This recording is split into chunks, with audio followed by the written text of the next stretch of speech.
Okay, to those who come to my inbox and ask me how to use that small washing machine, you can see uh there's 10 minutes days for clothes.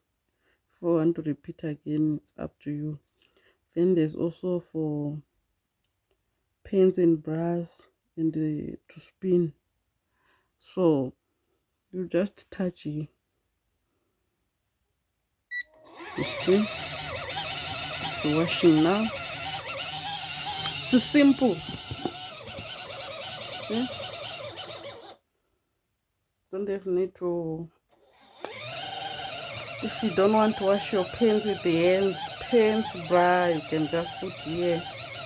And the clothes for the kids, clothes for kids, you can wash. Yeah, it's easy. I can't keep clothes for the kids.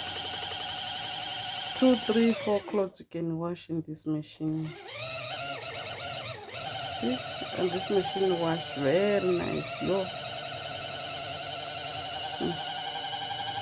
small machine. And this machine can spin you also. You can spin your clothes. See, it's washing.